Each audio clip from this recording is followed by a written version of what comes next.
Both my parents passed away, and that's what led me to fall into alcoholism. So I was the first customer at the store every morning, and I always woke up with a bottle and went to bed with a bottle of vodka. And I sank for a long time. I felt really heavy into my alcoholism. I just could not stop drinking.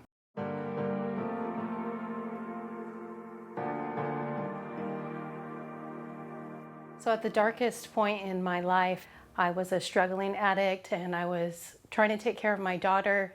Looking back on who I was, my parenting was, I didn't know what I was doing. I had no clue what I was doing. I was just basically trying to wing it. I really didn't have anybody that showed me how to be a parent. My parents, my dad was an alcoholic and my mom was a drug addict. I just wanted to go to sleep at night and not wake up anymore because I just didn't want to deal with the pain of using. I wanted to stop using and I didn't know how to.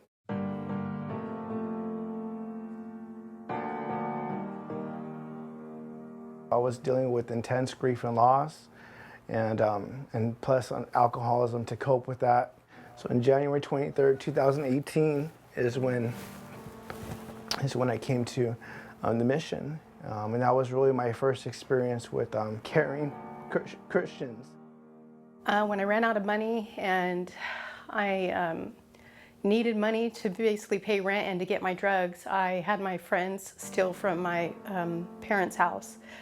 That way I could have money to feed my daughter and get my drugs, and I ended up in jail. And that's when I met Debbie Armandi.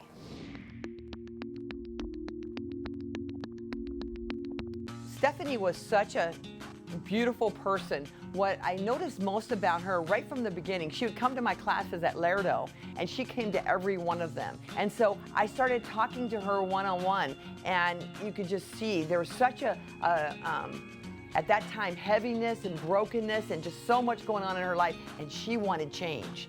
And so she was at the perfect place at the perfect time. Sometimes Lerdo is the place that God will bring you to get you to the place He needs you to listen to what He has for you.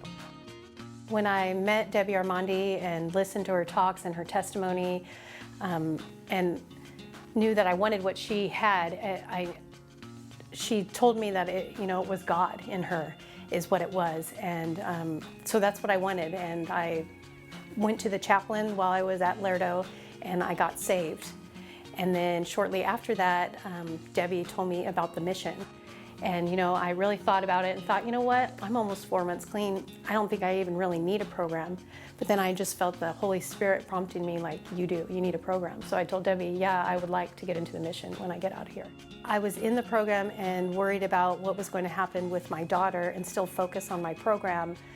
And so I explained to Debbie what was going on, because she knew something was going on with me and she wanted to pray for me. And I told her that, I don't know what I need to do to get my daughter, but I almost want to leave the program so I can, just to make sure my daughter's safe.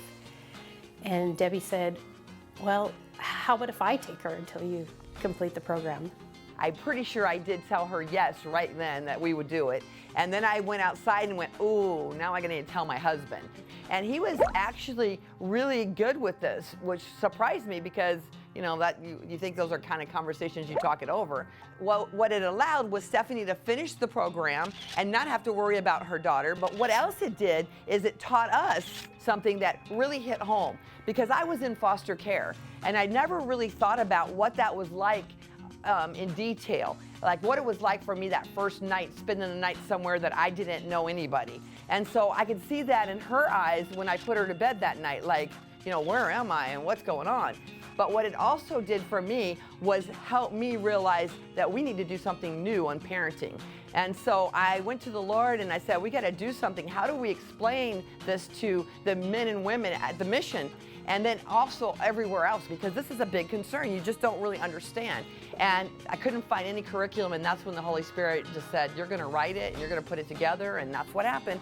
So it really all happened from Stephanie saying, I want you to do this, and looking in Haley's eyes and seeing how important it was for Haley that we do that also.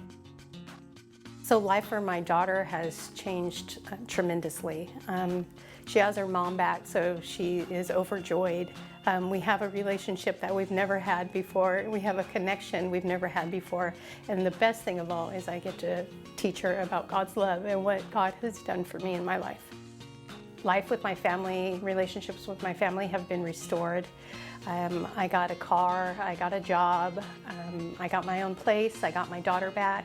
I got married to a wonderful guy who loves me unconditionally. And now I even work at the mission in the Women and Children's Home, which is a big blessing for me. Debbie has just really changed my life. She has an unconditional love that she shows you with no strings attached. And for a lot of us, we're not used to that. And so when she comes in and shows you that love, it's just really a transformation in your life happens, a transformation in your heart happens. Joe, it was in my men's class, parenting, and just so you understand a little bit about parenting, the first 6 months we deal with you, your stuff, what's going on with you. We don't even talk very much about kids. And I think that surprises a lot of people when they come in because they're expecting us, they even come in going, I'm not gonna have any kids, and he didn't have any kids. But one of the things that we discuss is that you're gonna be an influence to a child sometime, if you're a cousin, uncle, nephew, whatever, or even if it's a child that comes onto the mission on Family Day. So Joe would always come up after class and ask me questions, almost always. And he would either have something good to include in or questions regarding how he could change or what can he do or what can he do differently.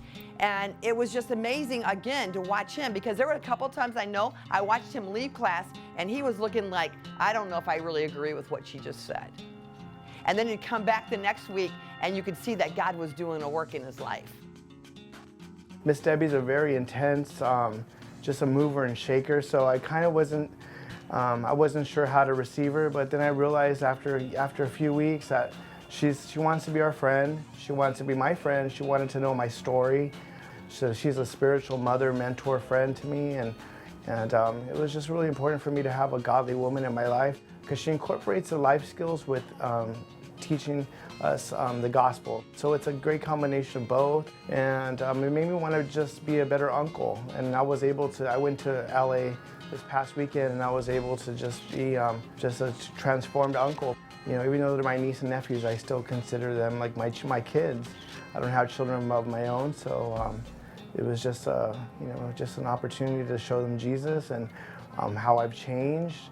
My hope was to stop drinking, and in turn, during this entire journey, I found the Lord, and I've got a Christian education, and I just full of gratitude, and my life is so different today.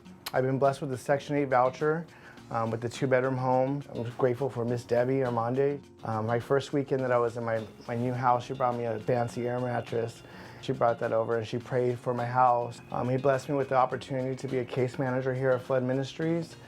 So I have the opportunity to give back and to help those that have received a voucher just like I received a voucher. I got my driver's license back after 12 years. So I have a bank account now, I have a savings, and I have my sobriety. I was just at my brother's house and I was looking at pictures of mom and dad, and I realized when I was looking at those pictures that I got healing. I got healing.